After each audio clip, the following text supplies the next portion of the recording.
네, 안녕하십니까. 네, 광야설교단 이광철 전도사입니다. 네, 오늘 잘 지내셨죠? 네, 가을 벌써 돌아왔어요. 너무 추워요. 와, 아침에 일어나면 몸이 이렇게 쌀쌀하더라고요. 예, 예전보다 가을이 좀 빨라졌습니다. 예, 환절기니까요. 이렇게 환절기 때 이렇게 긴 옷도 챙기셔서 네, 건강 그리고 감기 조심하시면 좋겠습니다. 저도 약간 감기 걸렸어요. 예전에는 감기 걸리면 참았는데 요즘은 감기 약을 빨리 먹습니다. 콜록콜록한 게 좀 싫어서 다른 사람 좀 피해 줄 것 같아서 제가 또 감기만 걸리면 기침만 심해요. 다른 건 없고 어쨌든 감기 유의하시고 또 주님 항상 만나는데 애쓰는 또 성도들도 됐으면 좋겠다는 생각합니다. 현재 상황 또 잠깐 이렇게 나누고 또 찬양하고 말씀 듣겠습니다. 지금 이제 앨범 작업 계속 하고 있어요. 지금은 이제 데모 앨범만 작업하고 있는데요. 그게 좀 잘 되고 있고, 예전보다 제가 인터페이스 다루는 법들이 좀 많이 늘어서 예전에 초창기에 만들었었던 것보다 훨씬 더 지금 잘 되고 있고 처음에 만들었었던 기존 곡들도 지금도 이제 수정 중이에요. 그거를 앨범을 하기도 하고 버스킹 현장에서 할 때도 그게 좀 필요해서 수정을 했는데 이렇게 계속 수정했었을 때 잘 되더라고요.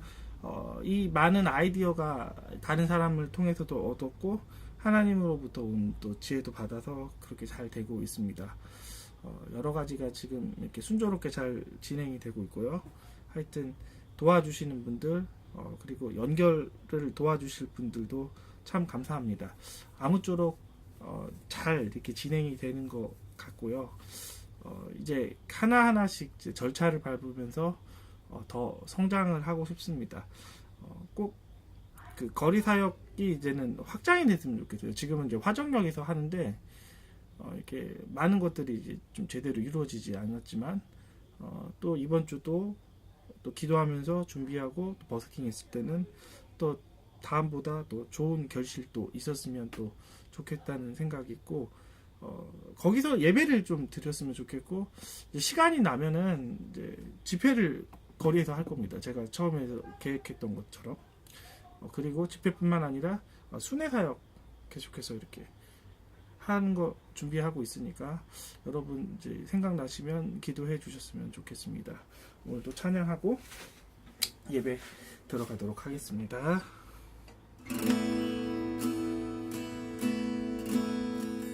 주님 곁으로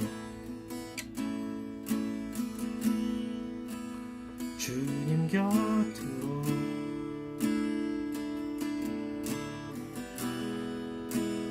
날 이끄소서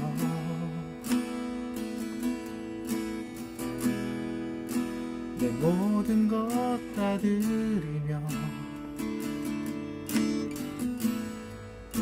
주 음성 듣기 원하네 나의 참 소망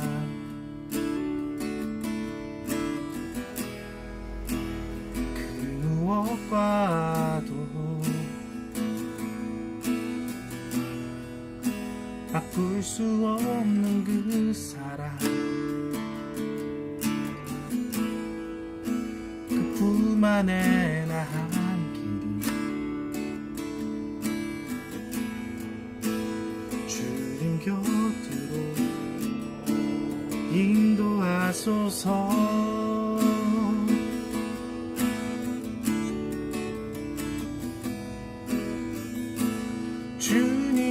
주님만이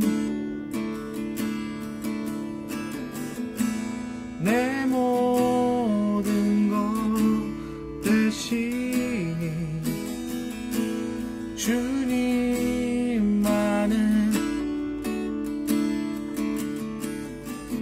더 알게 하소서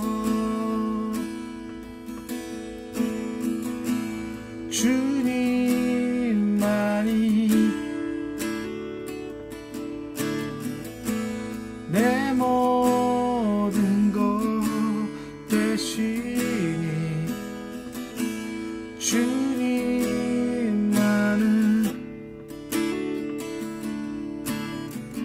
더 알게 하소서.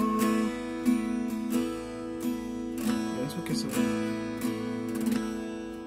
주가 보이신 생명의 길, 나 주님과 함께 상한 마음을 들이며 주님 앞에 나가리. 나의 의로움이 되신 주 그 이름 예수, 나의 길이 되신 이름 예수. 다시 한번 하겠습니다. 주가 보이신 생명의 길, 나 주님과 함께 상한 마음을 들이며 주님 앞에 나가리. 나의 의로움이 되신 주 그 이름 예수, 나의 길이 되신 이름 예수. 나의 길 오직 그가 하시나니, 나를 단련하신 후에 내가 정금같이 나오리라. 하겠습니다.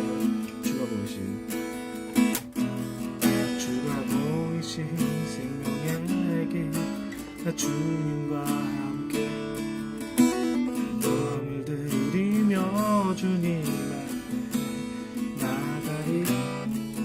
나의 의로움이 되신 주 그 이름 예수, 나의 길이 되신 이름 예수. 나의 길 오직 그가 하시나니, 나를 단련하신 후에 내가 정금같이 나오리라.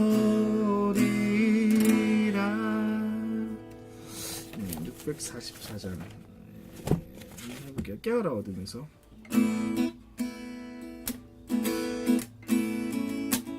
깨어라 어둠 내 무덤에서 주 영광 비추시네. 깨어라 어둠 내 무덤에서 주 영광 비추시네. 다시 한번 할게요. 깨어라 어둠 내 무덤에서 주 영광 비추시네. 깨어라 어둠 내 무덤에서 주 영광 비추시네. 보라 어둠의 땅은 뒤덮고 만민을 가리우나. 주님의 영광 내게 임할 때 주가 빛발하리라. 깨어라 어둠 내 무덤에서 주 영광 비추시네. 깨어라 어둠 내 무덤에서 주 영광 비추네. 다시 한번 할게요. 깨어라 어둠 내 무덤에서 주 영광 비추시네. 깨어라 어둠 내 무덤에서 주 영광 비추시네. 어둠의 자녀로 태어나 빛의 자녀로 걸어갈 때 주가 빛발하리라.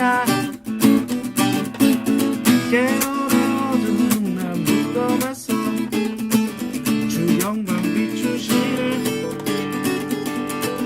깨어라 어둠 내 무덤에서 주 영광 비추시네. 네, 내 마음에 한번 해볼게요. 이번에는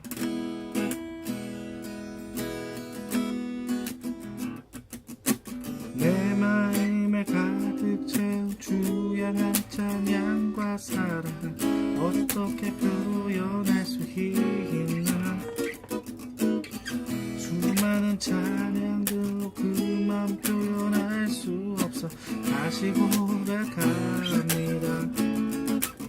다시 한번 할게요. 내 마음을 가득 채운 주 향한 찬양과 사랑 어떻게 표현할 수 있나. 수많은 찬양들로 그만 표현할 수 없어 다시 고백합니다. 주 사랑해요 온 맘 다하여 말로 다 할 수 없어. 주 사랑해 찬양 받아주소서. 수많은 멜로디와 찬양들을 드렸지만 다시 고백하길 원하네. 주님은 나의 사랑 삶의 중심 되시오니 주를 찬양합니다. 주 사랑해요 온 맘 다하여 말로 다 할 수 없어. 사랑해요 찬양 받아주소서. 마지막 찬양 전능하신 나의 주 하나님 하고 기도하고 바로 말씀을 듣겠습니다.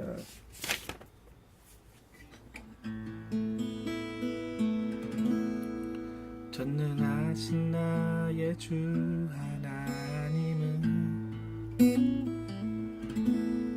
능치 못하신 일 전혀 없네. 우리의 모든 상구도 우리의 모든 생각도 우리의 모든 꿈과 모든 소망도 신실하신 나의 주 하나님은 우리의 모든 괴로움 바꿀 수 있네. 불가능한 일 행하시고 죽은 자를 일으키시니 그를 이길 자 아무도 없네.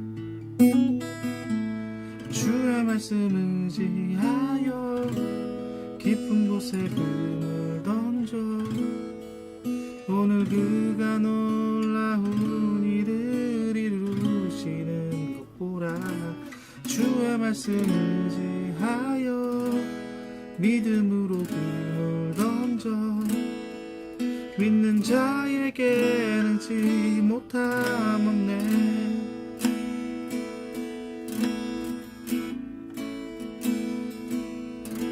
응하신 나의 주 하나님은 능치 못하신 일 전혀 없네. 우리의 모든 간구도 우리의 모든 생각도 우리의 모든 꿈과 모든 소망도 신실하신 나의 주 하나님은 우리의 모든 괴로움 바꿀 수 있네.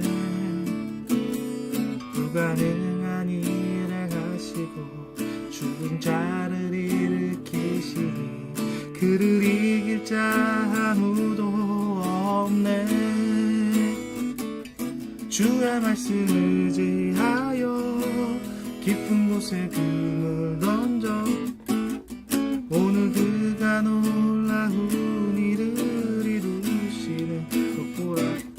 주의 말씀 의지하여 믿음으로 금을 던져 믿는 자에게 능치 못함 없네.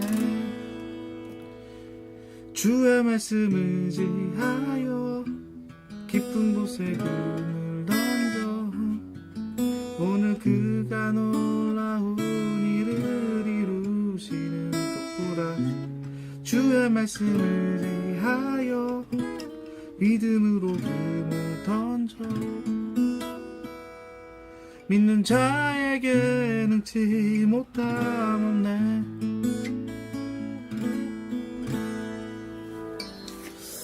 기도하고 말씀 듣겠습니다. 기도할게요. 하나님 감사합니다. 오늘은 특별히 더 찬양을 했습니다. 이 찬양이 주님께 참으로 영광되는 찬양 될 수 있게 해주시고 찬양을 통해 이 듣는 성도에게 은혜를 하나님께는 영광이 될 수 있게 해주시고 오늘 또 말씀 듣습니다. 이 말씀을 통해 우리가 하나님의 길들을 더욱더 더 바르게 걸을 수 있게 하여 주시옵소서. 예수님 이름으로 기도합니다. 아멘. 네, 오늘도 설교를 한번 해보겠습니다. 오늘은 제목은 자기 우상을 무너뜨리라 라는 제목을 가지고 하겠습니다. 저의 설교들은 좀 그래요. 이렇게 특별히 제가 다루는 주제는 없어요. 그때 성령님께서 주시는 설교들이 많이 있습니다. 이번에는 자기 우상에 대한 설교들을 제가 준비를 해서 제가 한 겁니다. 그래도 저의 좀 가장 많이 주특기의 설교는 돌파하는 설교들을 좀 많이 하는데요. 이번 시간은 돌파하는 설교는 잠시 내려놓고 하나님에 대한 마음을 더 돌리는 그런 설교를 오늘은 준비했습니다. 이제 읽어볼게요. 제목은 자기 우상을 무너뜨리랍니다. 본문은 사사기 17장 1절부터 6절까지입니다. 에브라임 산지에 미가라 이름하는 사람이 있으니 그의 어머니에게 이르되 어머니께서 은 1,100을 잃어버리셨으므로 저주하시고 내 귀에 말씀하셨으니 보소서 그 은이 내게 있나이다. 내가 그것을 가졌나이다 하니 그의 어머니가 이르되 내 아들이 여호와께 복받기를 원하노라 하니라. 미가가 은 1,100을 그의 어머니에게 도로 주매 그의 어머니가 이르되 내가 내 아들을 위하여 한 신상을 새기며 한 신상을 부어 만들기 위해 내 손으로 이 은을 여호와께 거룩히 드리노라. 그러므로 내가 이제 이 은을 내게 도로 주리라. 미가가 그 은을 그 어머니에게 도로 주었으므로 어머니가 그 은 200을 가져다가 은장 3개에게 주어 신상을 새기고 한 신상을 부어 만들었더니 그 신상이 미가의 집에 있더라. 그 사람 미가에게 신당이 있으므로 그가 에봇과 드라빔을 만들고 한 사람을 세워 그의 제사장으로 삼았더라. 그때에는 이스라엘 왕이 없었으므로 사람마다 자기 소견대로 옳은 대로 행하더라. 오늘은 아까도 이야기했듯이 자기 우상을 무너뜨리라 라는 제목을 가지고 말씀을 전할 것입니다. 보이는 우상만이 우상이 아니라 보이지 않는 우상도 우상입니다. 하나님께서는 안도 만드셨고 밖에도 만드셨습니다. 우리가 요즘 많은 그리스도인이 되면서부터 제사라는 보이는 우상은 섬기지 않을지언정 우리 마음에는 여전히 우리 내면에 섬기고 있는 우상이 있습니다. 사람일 수도 있고 재물일 수도 있고 어떠한 특별한 가치일 수도 있었습니다. 제가 참고적으로 이야기를 하면은 저의 과거 20대 때 우상은 음악이었습니다. 여러분이 이렇게 제가 설교하는 자리로 이렇게 하나님께서 인도하시기 전까지는 저는 찬양 인도자의 삶을 살기 위해서 음악을 많이 연구했었던 사람입니다. 음악을 많이 연구했었고 실제로 연주도 했었고 그랬던 그 가운데 제 마음에 이제 음악이 우상이 됐었던 적이 있었습니다. 음악으로 그래서 밤이 되면 항상 음악 기타 연습을 하고 그랬던 적이 제가 과거는 있었어요. 그러나 제가 예수전도단 DTS를 받을 때 제가 저의 우상을 그때 제가 빠졌었던 그 음악에 대해서 철저하게 주님께 드렸어요. 시간을 드리는 게 아니라 제가 렉처 기간이라고 해서 강의를 가르치는 기간이 있거든요. 그때 저의 모든 악기를 주님께 이렇게 팔고 그것을 재정으로 드렸고 그때부터 음악이 아닌 주님께 이제 마음이 향하는 그런 마음들이 이렇게 되더라고요.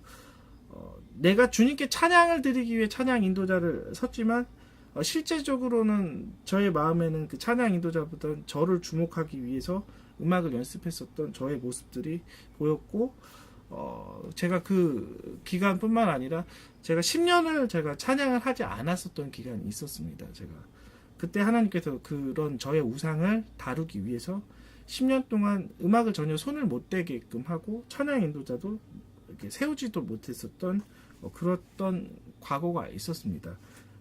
그것은 제가 음악을 하나님께 드리기 위해서 해야 되는데 내가 다른 우상을 섬겼기 때문에 하나님께서 그것을 잠시 중단하고 했었고, 이제는 다시 마음이 돌아와서 주님께서 이제 다시 음악을 주님께 드리는 이제 사역자로 이제 하나님께서 만드셨더라고요. 10년의 전 과거와 저의 과거는 찬양에 대한 그런 마음이 많이 틀립니다.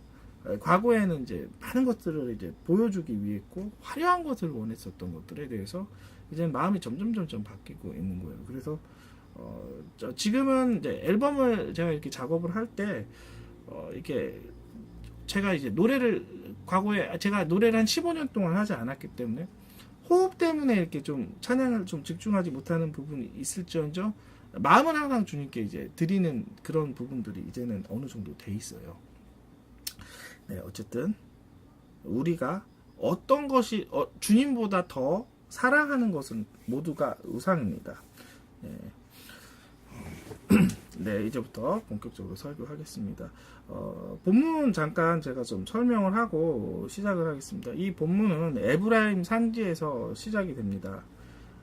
에브라임 이 산지에서 한 미가라는 사람이 그 돈을 훔치는 장면이 나옵니다. 돈이 얼마를 훔치냐? 은 1,100개를 이렇게 훔칩니다. 그때 그 훔친 돈 때문에 어머님이 이렇게 저주를 합니다. 저주의 주문을 외쳤을 때 그거를 들었던 미가가 그 저주를 당하지 않기 위해 어머니에게 돈을 드렸고, 어머니가 자식이 저주가 받는 것을 원치 않기 때문에 자식을 위해 한 신상을 만듭니다. 그리고 신상을 만든 것뿐만 아니라 이제 미가가 또 아들을 또 제사장을 또 만들기도 하고, 또 그 신상을 가지고 또 다른 거 뭐 에봇과 드라빔을 또 만들기도 합니다. 그리고 마지막 결론은 6절에서 보면 이스라엘의 왕이 없었으므로 자기 마음대로 자기 소견대로 옳은 대로 행하였더라 라고 하고 결론을 나는 것이 바로 이 장면입니다. 이스라엘이 지금 이 사사기 17장에 보면 이스라엘이 이렇게 하나님의 계명대로 살지 않고 자기의 계명대로 사는 것들을 보아줍니다. 이것은 그의 중심이 타락이 되었기 때문입니다. 먼저 본문에 대해서 이렇게 잠깐 좀 하면은 여기의 시작은 17장 1절에 보면 에브라임 산지라고 시작되는 지명에서부터 시작이 됩니다. 이것은 굉장히 의미가 있는 거죠. 에브라임 산지란 무엇이냐? 에브라임 산지에 가까이 있는 곳이 베델이라는 곳입니다. 이 베델이 무엇이냐? 아브라함이 제단을 드렸었던 예배의 장소라는 거죠. 하나님의 그 예배의 장소, 하나님께 드려지는 장소, 하나님을 섬겼던 장소라는 거죠. 이것은 무엇을 지금 이 사사기서가 17장에서 고발을 하고 있냐? 그것은 예배의 중심인 하나님의 처소가 자기 마음대로 자기 소견대로 그 자기의 우상이 원하는 대로 하고 있다라는 것을 고발하는 것입니다. 왜 이렇게 되었는가? 제가 조금 이따 후에 이야기하겠지만 결론을 내린다면 이것은 제사장들의 타락으로 인해 백성들이 마음의 중심을 잡지 못하기 때문에 이러한 일이 생기기 시작합니다. 하나님의 베델이 가까운 이 예배 장소에 이러한 타락의 모습들, 그리고 우상을 섬기는 모습들이 시작이 됩니다. 모든 타락의 근원은 도덕의 타락이 아닙니다. 모든 타락의 근원은 영의 타락입니다.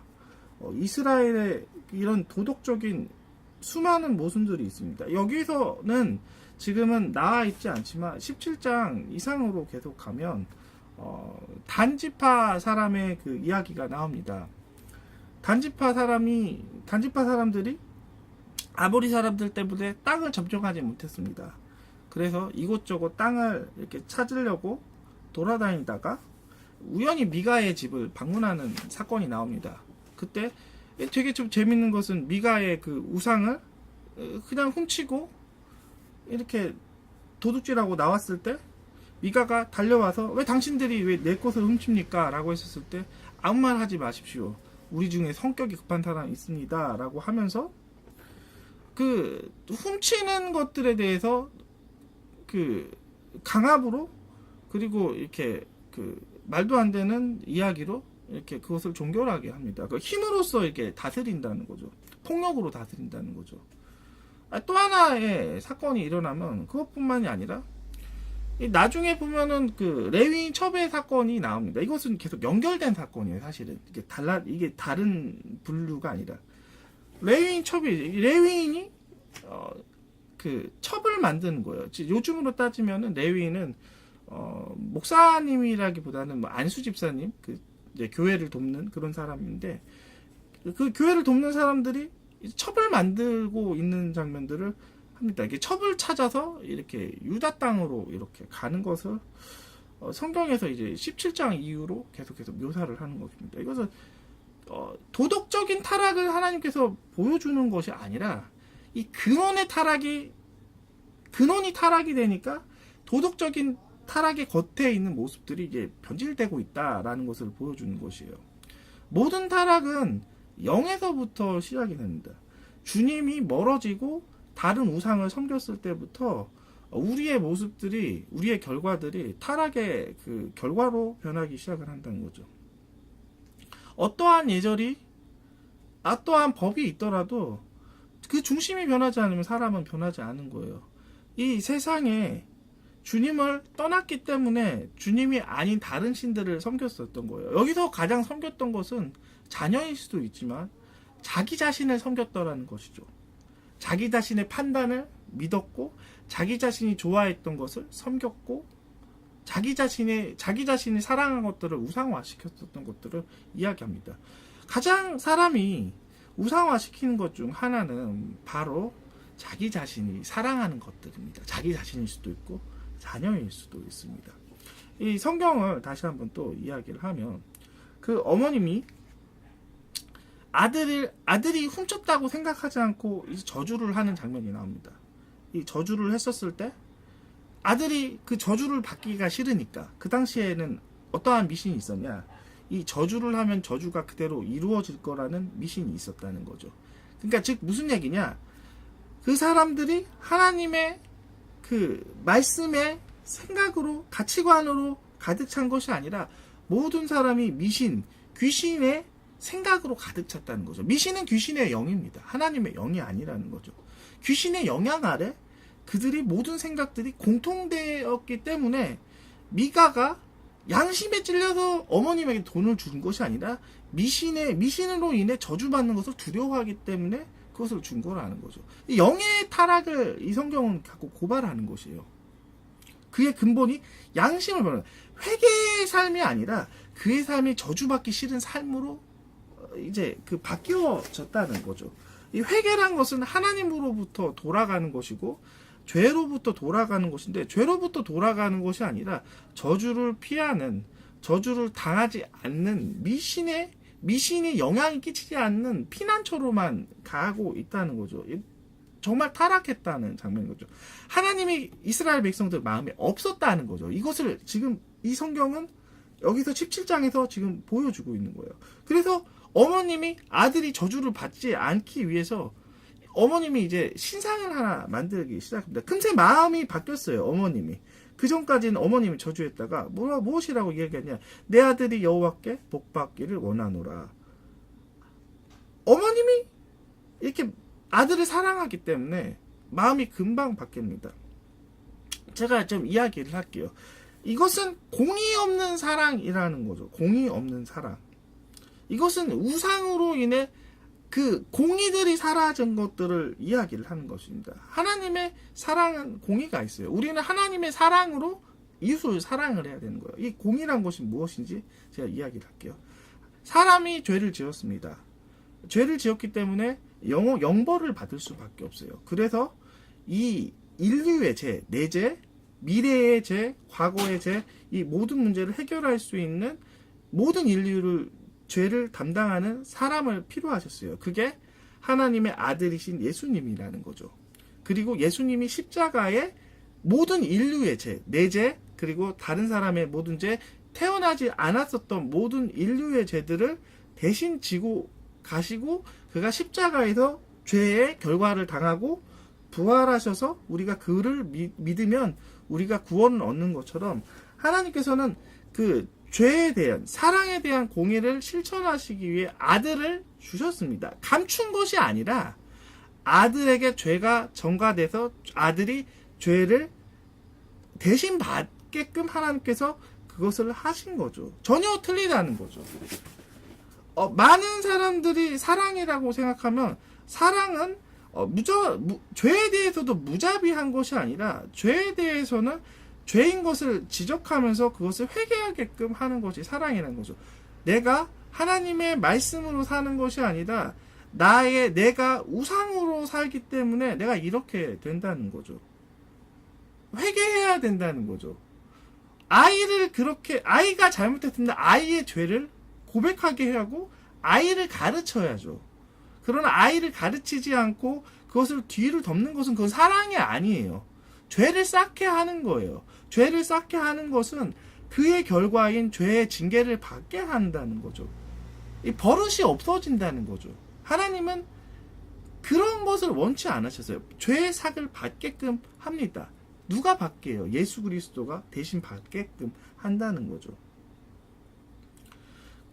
사랑 안의 공의를 정확하게 하나님은 실천하셨다는 거죠. 이것을 제가 좀 더 쉽게 이야기하기 위해서는 경찰청에 대해서 이야기를 하겠습니다. 만약에 무슨 죄를 짓더라도 경찰서에는 그 죄가 공문이 올라갑니다. 그러나 그 죄를 지었던 사람에 대해서 내가 그 죄에 대해서 증거를 없애버리고 그것을 숨기면 세상 법에서도 그것을 증거소멸죄라고 해서 법을 집행하는 그 증거를 소멸하는 그 경찰관을 파면을 시키고 그 사람에 대해서 징계를 먹게 합니다. 세상의 법도 그 죄에 대해서 소멸하고 증거하는 것들에 대해서 이렇게 판단하고 이렇게 징계를 하는데 하물며 하나님의 교회는 이거에 대해서 넘어가지가 않는다는 거죠. 사랑이란 건 그거예요. 무조건 참는 것이 아니라 그 사람이 변할 때까지 오래 참는 것이 사랑이고 그 사람의 죄가 의로 바뀔 때까지 기다리는 것이 사랑이라는 거죠. 사랑에 대해 오해하지 마십시오. 사랑에 대해 변질된 것들을 이제는 바꾸셔야 돼요. 죄를 짓는 것들에 대해서 오래 인내하는 건 필요하지만 죄를 짓는 것들에 대해서 잘한다 칭찬할 수 없다는 거죠. 계속해서 이 이 사사기서 17장은 그 부분을 자꾸 이야기하는 거예요. 죄를 덮는 거.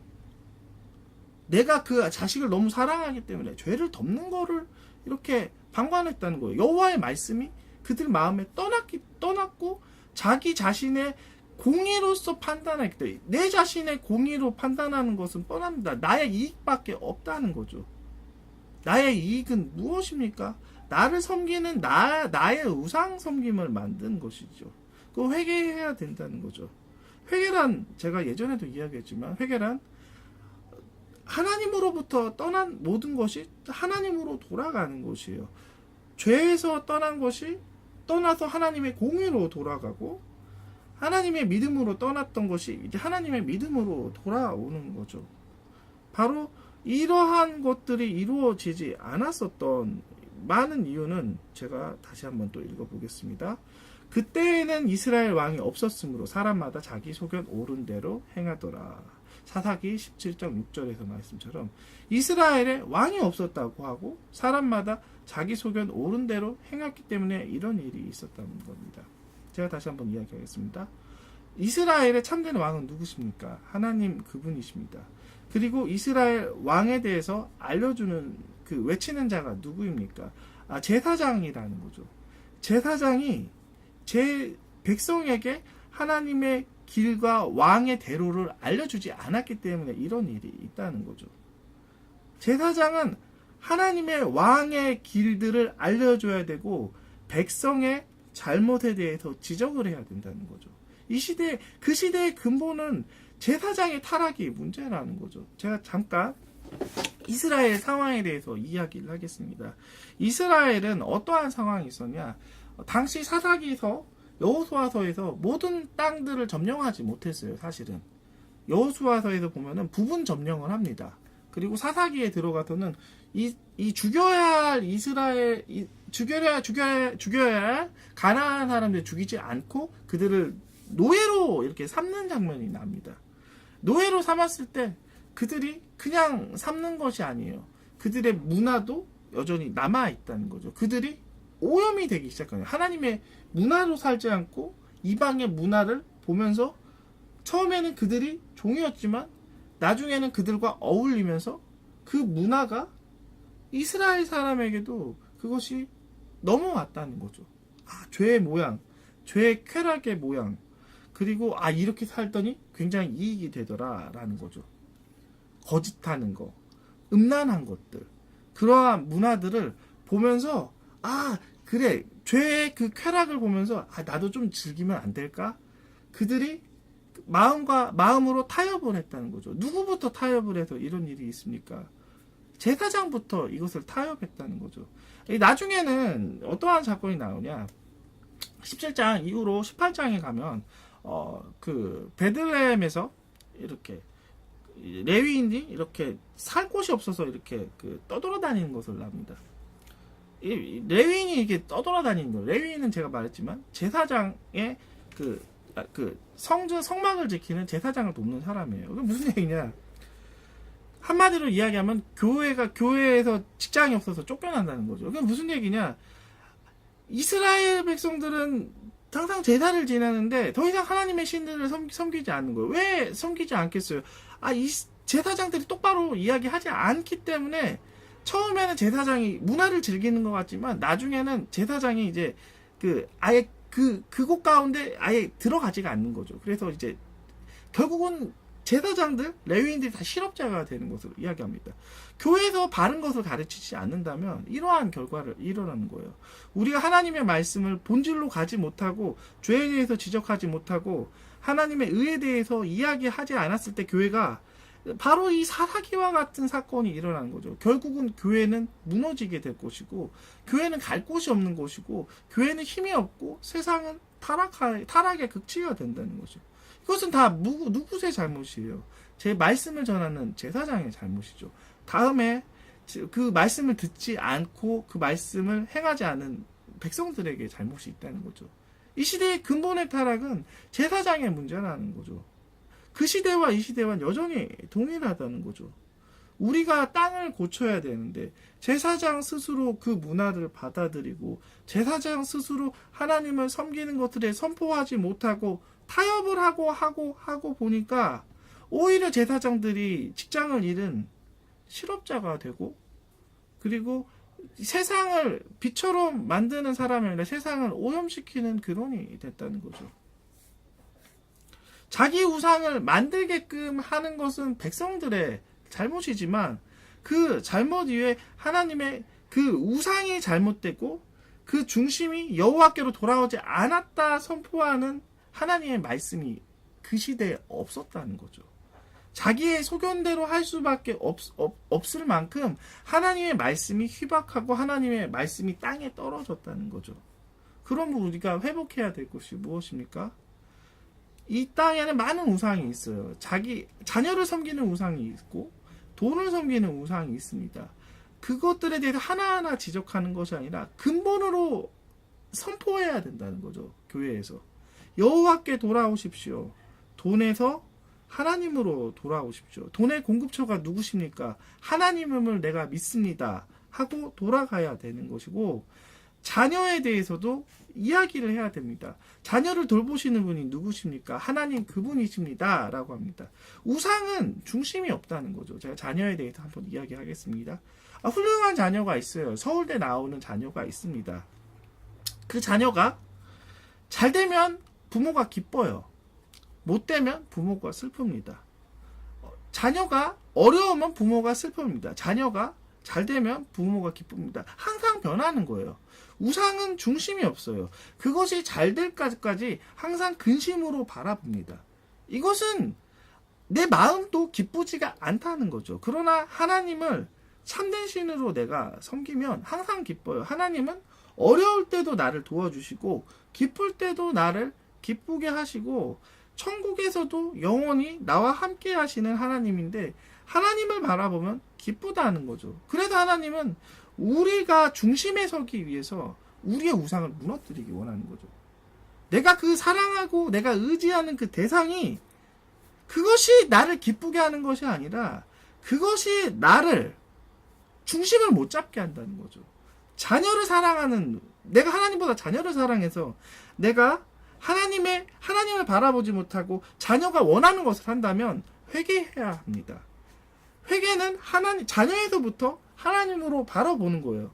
자녀가 오히려 하나님께 맡겼을 때 자녀가 더 잘 자란다는 거고 내 마음은 평안으로 항상 근심 없이 지낸다는 거. 근심은 영이에요.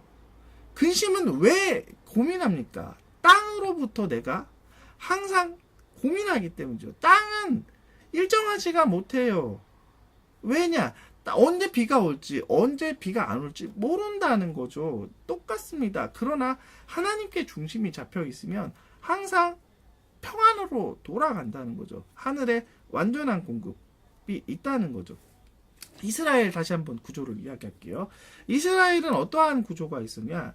이스라엘의 땅은 비가 와도 비가 담을 수 없는 땅이었었습니다. 그래서 하늘을 오직 의지할 수밖에 없었어요. 그러나 이스라엘 백성들이 하늘을 의지하는 것들에 대해서 불안해하기 때문에 이스라엘 그 땅을 그 석회질을 발라서 그 물을 보관하게 했어요. 그러나 하나님께서 하나님을 의지하고 하나님을 바라보게 하기 위해서 하나님을 사랑하는 관계를 통해 완전한 공급을 깨닫기 위해서 그 땅에 지진을 일으켜서 물을 이렇게 없어지게 합니다. 하나님의 지혜를 깨달아야 돼요. 하나님이 나를 힘들게 하려고 내가 담아놓은 것을 없애버리는 하나님이 아니라 중심을 바라보고 하나님을 의지해서 평안한 삶, 완전한 공급을 하나님께서 더 원하시기 위해서 그러한 환경을 주셨다는 거죠. 자녀 바라보지 마세요.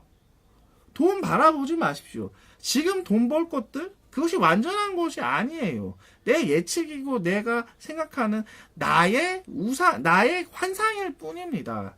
하나님의 환상은 정확해요. 하나님의 지혜로서 미래로 선포하고 창조하신 세계이기 때문에 그 예언은 정확하다는 거죠. 우리가 우리의 환상에 대해서 벗어나십시오.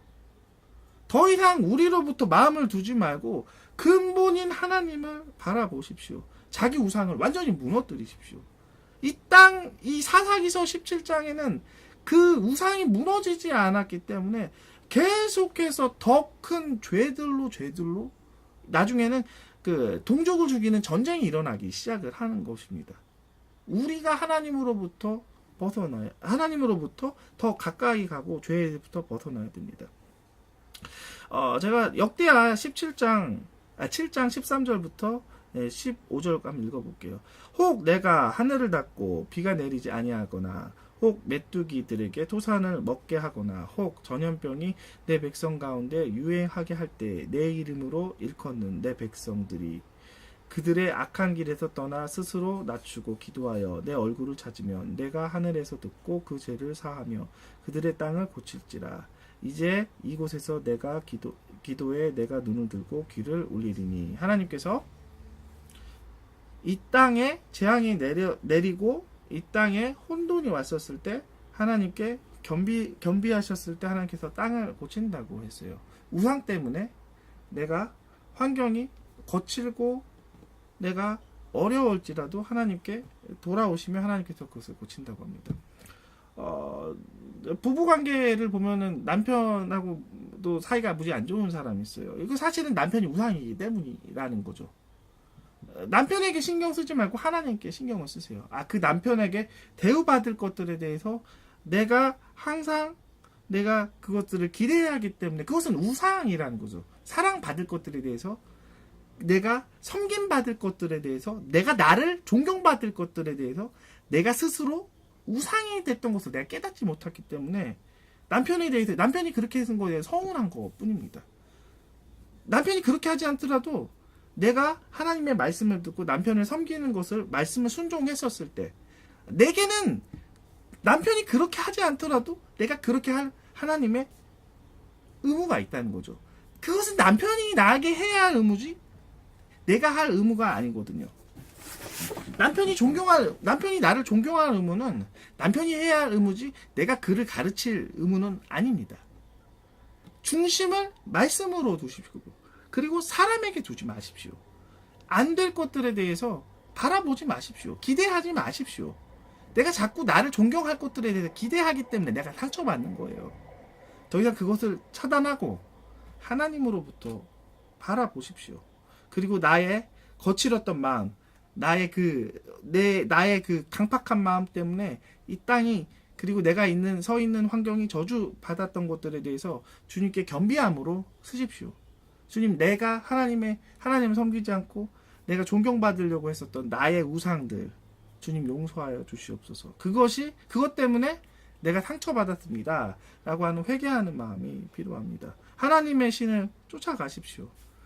사사기에서는 하나님의 신을 쫓아가지 않고 하나님의 말씀으로 가지 않았기 때문에, 말씀을 선언하는 자가 없었기 때문에 말씀을 아무도 알 수 없었어요, 백성들이.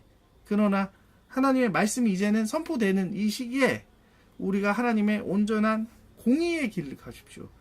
그곳이 가장 완전한 길이라는 거죠. 가장 행복한 길이라는 거죠. 완전한 공급이 있는 곳, 평안과 기쁨이 있는 곳으로 말씀을 통해 인도함 받는 것이죠. 왕의 대로의 길로 가십시오. 환경이 어렵더라도 가십시오. 우상에 대해서 버리시고 이제는 그 우상의 환경에서 기대하지 마시고 하나님에 대해서 기대하십시오. 그러면 하나님께서 그 우상이 무너지고 끝나는 그 환경 가운데 새로운 것을 보여주신다는 거죠. 네, 기도하고 마치도록 하겠습니다. 내 우상으로 인해 변질되었습니다. 우상으로 인해 내가 하나님을 바라보지 못했습니다. 내가 내 소견대로 살았습니다. 내가 좋아하는 사람에겐 점수를 주고 내가 싫어하는 사람에게는 내가 점수를 주지 않았습니다. 내가 무엇이 간데 다른 사람을 점수를 주고 판단합니까? 용서하여 주시옵소서.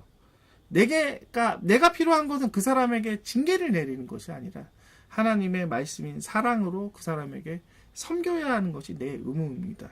내가 존경받지 않더라도 하나님의 말씀을 순종하고 내 우상을 철저히 무너뜨려서 하나님의 길들과 하나님을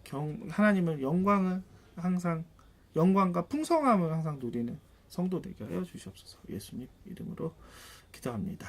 네, 한 주 잘 보내시길 바랍니다. 벌써 저는 녹음을 하다 보니까 또 1시간이 훌쩍 지나갔네요. 네, 여러분 잘 지내시길 바라고요. 다음 설교 때까지 보겠습니다. 네, 안녕히 계십시오.